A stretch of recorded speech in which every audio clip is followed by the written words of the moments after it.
اورنگزیب نے 30,000 فوجیوں کے ساتھ انتہائی خاموشی سے برہان پور سے اجین کی طرف سفر کیا۔ اس نے اس قدر رازداری سے کام لیا تھا کہ جب تک اس کی فوج دریائے نرمدا کو پار کر کے اجین نہیں پہنچ گئی، دشمن کو اس کے بارے میں کوئی بات معلوم نہ ہو سکی۔ اجین کے قریب دونوں بھائی ایک دوسرے سے ملے۔ یہ ملاقات 5 سال بعد ہوئی تھی۔ دونوں نے ایک دوسرے کو گلے لگایا۔ انہی کی طرح دونوں فوجوں نے ایک دوسرے کو گلے لگایا اور پھر دونوں ایک جھنڈے کو ہوا میں لہراتے ہوئے اس سمت میں بڑھے جہاں راجہ جسونت سنگھ اور قاسم خان کی فوجیں جمع تھیں۔ جسونت سنگھ اور قاسم خان کو مراد کے لشکر کی خبر لگ گئی تھی کہ وہ ان کی طرف آ رہا ہے، لیکن اس کو یہ علم نہیں تھا کہ اورنگزیب بھی اس کے ساتھ ہے۔ جب اس نے دونوں بھائیوں کو ساتھ دیکھا تو وہ پریشان ہوا۔ اورنگزیب نے جسونت سنگھ اور قاسم خان کو پیغام بھیجا کہ وہ ان کے راستے سے ہٹ جائیں، کیونکہ وہ اپنے والد سے ملنے جا رہے ہیں اور کوئی خون خرابہ نہیں چاہتا۔ لیکن جسونت سنگھ کو دارا شکوہ کے احکامات تھے کہ ان کو روکے، جبکہ شاہ جہاں نے بھی جسونت سنگھ کو یہی کہا تھا کہ وہ ان دونوں بھائیوں کو روک کر واپس کر دے، لیکن ان دونوں شہزادوں کو کوئی نقصان نہ پہنچے۔ برنیئر کا بیان ہے کہ شاہ جہاں نے جسونت سنگھ کو تلقین کی تھی کہ کوشش کرنا لڑائی کی نوبت نہ آئے اور شہزادے کم سے کم نقصان اٹھا کر واپس لوٹ جائیں۔ اورنگزیب آگرہ اپنے والد کے پاس جانا چاہتا تھا، جبکہ جسونت سنگھ کو دارا کا حکم تھا کہ اس کو روکے۔ اب جسونت سنگھ اور قاسم خان کے لیے ایک ہی راستہ تھا، یا تو دارا شکوہ کا ساتھ دے یا اورنگزیب کا۔ اس نے دارا شکوہ کا ساتھ دیا۔ جنگ ہوئی اور اورنگزیب فاتح قرار پایا۔ جنگ جیتنے کے بعد اورنگزیب نے اپنے سپاہیوں کو بہت سختی سے حکم دیا کہ بھاگتے شاہی فوج کا تعاقب نہ کیا جائے۔ جتنے فوجی جنگ میں قتل ہو چکے وہ ان کو نہیں روک سکتا تھا، لیکن اب وہ مزید جانیں ضائع کرنے کے حق میں نہیں تھا۔ جسونت سنگھ اور قاسم کو زخمی حالت میں ان کے ساتھی ساتھ لے گئے۔ اورنگزیب یہاں سے نکل کر گوالیار پہنچا تو جہاں ناصری خان شاہ جہاں کی ملازمت چھوڑ کر ان سے آ ملا۔ کچھ اور سپاہی اور سردار بھی شاہی فوج میں تھے، اس کی ملازمت میں آ گئے۔ یہاں اورنگزیب کو اطلاع ملی کہ دارا ایک بڑی فوج کی قیادت کرتا دھولپور آن پہنچا ہے۔ دارا نے دریائے چمبل کی گزرگاہوں پر قبضہ کر لیا ہے، توپ خانے نصب کر دیے گئے اور اس طرح اورنگزیب اور مراد کی پیش قدمی کی ساری راہیں روک دی گئیں، جس پر دارا شکوہ بہت خوش تھا۔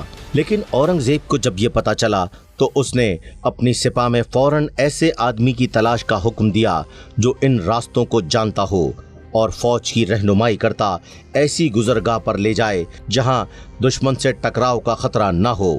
اس علاقے کا ایک زمیندار تھا جس نے اورنگزیب اور اس کی فوجوں کو ایسی گزرگاہ کا پتہ دیا جہاں دریا کا پانی گھٹنوں گھٹنوں تک تھا اور جہاں سے پہلے کوئی فوج پار نہیں اتری تھی۔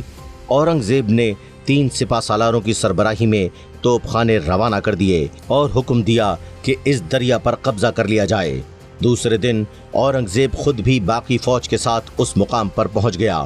اب اورنگزیب کے لیے آگرہ کی راہ کھلی ہوئی تھی۔ اس نے اپنی دانائی سے دارا کو بغیر لڑے ایک اور شکست دے دی تھی۔ ابھی اورنگزیب نے آگرہ روانگی کے احکامات نہیں دیے تھے۔ دارا کے مخلصین نے شاہ جہاں کو مشورہ دیا اور بیگم جہاں آرا کے ذریعے ایک طویل خط لکھا اور اورنگزیب کے پاس قاصد کو روانہ کیا۔ اورنگزیب دارا کے سب سے مضبوط سپہ سالار جسونت سنگھ قاسم خان کو شکست دے چکا تھا اور یہ بات شاہ جہاں بھی جانتا تھا۔ اورنگزیب کو روکنا مشکل ہوگا۔ بیگم جہاں آرا نے خط لکھ کر اس کو روکنے کی کوشش کی اور کہا شاہ جہاں نے مکمل صحت پالی ہے، امور مملکت کی نگرانی خود فرمانے لگے ہیں اور نہیں چاہتے کہ اس نحیفی کے عالم میں کوئی انتشار اور بے چینی دیکھیں۔ خاص طور پر شہزادوں کے باہمی جھگڑوں کو تو وہ قطعاً پسند نہیں فرماتے۔ اختر رشید ندوی اپنی کتاب اورنگزیب عالمگیر میں لکھتے ہیں کہ شاہ جہاں اور جہاں آرا بیگم اگر اس لڑائی کو روکنا چاہتے تو انہیں شاہی محل سے نکل کر دکن کی راہ لینا چاہیے تھی، مگر انہوں نے اس وقت ایسی کوئی بات نہیں سوچی، ایسا کوئی ارادہ نہیں کیا۔ حالانکہ بھرے دربار میں مغل داناؤں اور بڑے سیاستدانوں نے بڑے ادب کے ساتھ دارا سے درخواست کی تھی خدا کے لیے لڑائی نہ لڑے، شہزادوں کو آگرہ آنے دیجیے۔ خود یہیں اس وقت دارا نے تلوار میان سے نکال کر ان سب کی بے عزتی کی اور راجہ چترسال اور اس کے راجپوتوں پر فخر کرتے ہوئے وعدہ کیا تھا، اگر آپ لوگ میرا ساتھ نہ بھی دیں تو بھی میں چترسال اور اس کے راجپوتوں کے ساتھ ان دونوں سے لڑوں گا اور ان کے منہ توڑ ڈالوں گا۔ اورنگزیب نے اپنی بہن کے خط کے جواب میں لکھا اور کہا کہ اعلیٰ حضرت نے حکومت کی باغدوڑ شہزادے کے ہاتھ میں دے دی ہے، امور سلطنت اب اعلیٰ حضرت نہیں بھائی انجام دیتے ہیں۔ بھائی نے یہ اختیار پا کر بھائیوں کو ختم کرنے پر ہمت باندھ لی ہے۔ شاہ شجاع کے مقابلے میں سلیمان شکو کو بھیج کر اس کی 32 سالہ نیک نامی اور عزت ابرا کو تباہ و برباد کر دیا۔ پھر اپنا ذکر کرتے ہوئے لکھا، میرے حال پر اعلیٰ حضرت نے بڑے بھائی کو جو توجہ دی ہے وہ آپ کو معلوم ہے۔ بیجاپور پر انہوں نے جو میرے ساتھ کیا ہے وہ کوئی دشمن بھی نہیں کر سکتا۔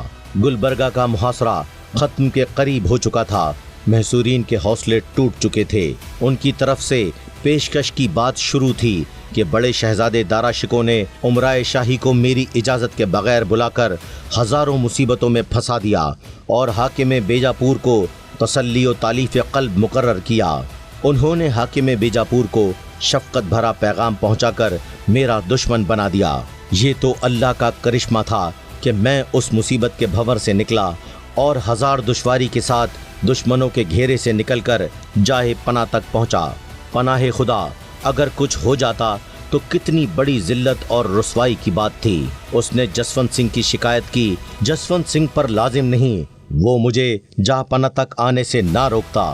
اس نے نہ صرف مجھے روکا بلکہ مجھ پر تلوار نکال لی۔ آخر میں اورنگزیب نے ایک بار پھر اپنی اس خواہش کا اظہار کیا کہ آگرہ کی طرف پیش قدمی کا مقصد اعلیٰ حضرت کی خدمت میں حاضری اور بڑے شہزادے کے خلاف احتجاج اور شکوہ ہے، اس کے سوا کچھ نہیں۔ البتہ اگر بڑے شہزادے نے رستہ روکا تو تلوار میرے پاس بھی ہے۔ یہ رمضان کا مہینہ تھا۔ اسلامی تاریخ 1059 ہجری تھی، جبکہ ایک طرف سے دارا ساری مغل فوج لاتعداد ہاتھیوں اور ایک بہت بڑے توپ خانے کے ساتھ سمو گڑھ کے تپتے ریگزار میں پہنچا، اور دوسری طرف سے اورنگزیب اور مراد نے وہاں پہنچ کر دم لیا۔ امریکی مورخ کتاب اورنگزیب دی مین اینڈ دی متھ کی مصنف آڈرے ٹرسچکی کہتی ہیں، در حقیقت دارا شکو مغل سلطنت کو چلانے یا جیتنے کی صلاحیت نہیں رکھتے تھے۔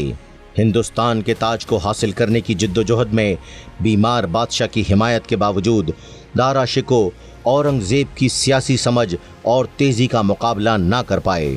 اطالوی مورخ نکولا منوچی نے اپنی کتاب اسٹوریا ڈومو گور میں اس لڑائی کو بہت عمدہ انداز میں بیان کیا ہے۔ منوچی لکھتے ہیں، دارا کی فوج کے پاس پیشہ ور فوجی نہیں تھے، ان میں سے بہت سے یا تو نائی تھے یا قصاب یا عام مزدور تھے۔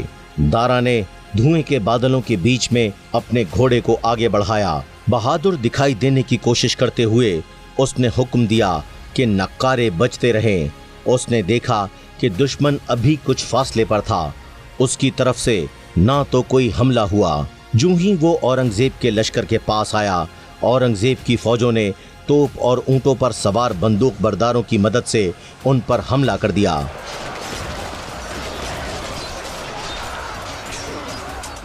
دارا اور اس کے سپاہی اس اچانک حملے کے لیے تیار نہیں تھے۔ منوچی مزید لکھتے ہیں، جب اورنگزیب کی فوج کے گولوں نے دارا کے سپاہیوں کے سر اور دھڑ اڑانے شروع کیے تو دارا نے حکم دیا کہ اورنگزیب کی توپوں کا منہ توڑ جواب دینے کے لیے ان کی توپوں کو بھی آگے لایا جائے، لیکن یہ جان کر ان کے پیروں تلے زمین کھسک گئی کہ آگے بڑھنے کے چکر میں ان کے فوجیوں نے اپنی توپیں پیچھے چھوڑ دی ہیں۔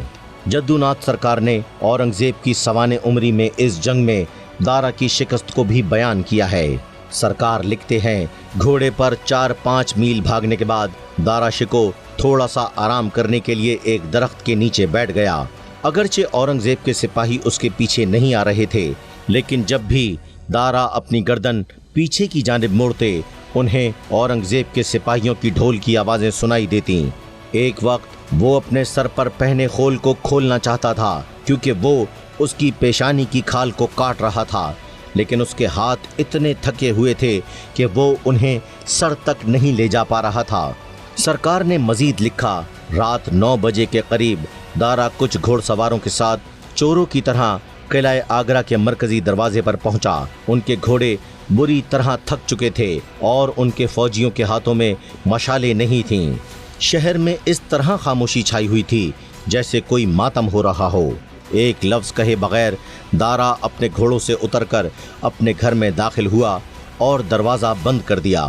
دارا شکو مغل بادشاہت کی جنگ ہار چکے تھے۔ آگرہ سے فرار ہونے کے بعد دارا پہلے دہلی اور پھر پنجاب اور پھر افغانستان چلا گیا۔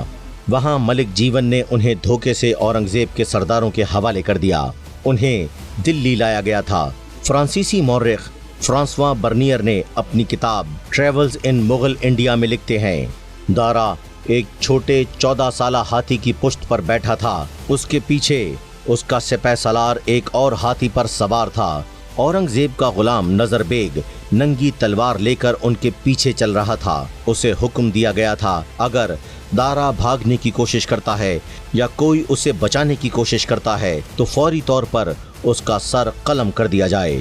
اطالوی مورخ نکولائی مانوچی نے اپنی کتاب اسٹوریا دو موگور میں لکھا ہے، دارا کی موت کے دن اورنگزیب نے ان سے پوچھا تھا کہ اگر ان کے کردار تبدیل ہو جائیں تو وہ ان کے ساتھ کیا کریں گے۔ دارا نے جواب دیا کہ وہ اورنگزیب کے جسم کو 4 حصوں میں کٹوا کر دلی کے 4 اہم دروازوں پر لٹکوا دیں گے۔ شاہ جہاں کے شاہی مورخ محمد صالح کمبو لاہوری نے اپنی کتاب شاہ جہاں نامے میں لکھا ہے کہ شہزادہ دارا شکو کو جب گرفتار کر کے دلی لایا گیا تو جسم نازنین پر میلا کچیلا لباس تھا۔ یہاں سے اسے نہایت سرگردانی اور برگشتہ بختی کی حالت میں ہاتھی پر سوار کر کے خضر آباد پہنچایا گیا۔ کچھ عرصے تنگ و تاریک گوشے میں مقیم رہا کہ تھوڑے ہی دنوں میں قتل کیے جانے کا حکم صادر ہوا۔